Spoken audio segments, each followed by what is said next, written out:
This is so surreal. Hello, good evening.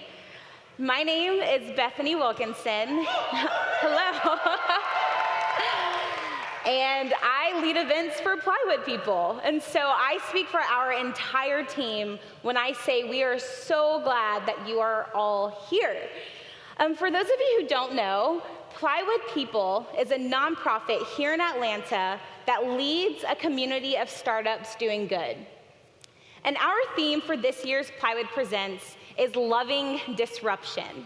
The big question we're asking is, what does it look like for us to practice empathy, build businesses, change industries with both love and disruption in mind? Now, when we first started thinking about this theme, we were a little reluctant to use the word love in such a public way, and there were a couple of reasons for that. On one hand, we know that we use the word love when we're talking about deeply personal relationships, so with our parents or relatives or best friends. And so it felt awkward to use it in such a public way. But on the other hand, in culture, it sometimes feels like we use the word all of the time, and so much that it doesn't really mean anything at all. Like, oh, I love my mom, and I love tacos. like those are the same thing. But what we realized is that at the end of the day, when we look at the stories, the leaders, the movements that have really and prominently shaped our society for the better, here's what we know. When love is at the core of disruption, real change for the good happens. Love is the greatest disruption.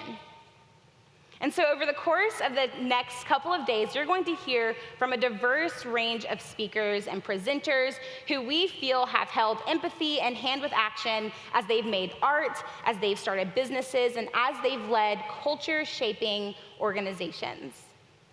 True change and lasting goodwill are established when courage triumphs over competition, when love for humanity outweighs love for self, and when bold and brave leaders cast disruptive vision for what's possible in changing times. So in the midst of this, my question to all of you is, what will your loving disruption be?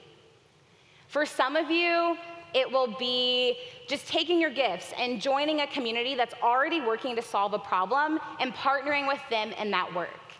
For others of you, it will look like finally taking that first step to launch the business or organization that you've had in mind for a really long time. And then for others of you, it will look like going home and playing with your kids and booking that vacation that you've been putting off, so that the disruption you're causing as you are making the world a better place is truly sustainable. And so what will your loving disruption be?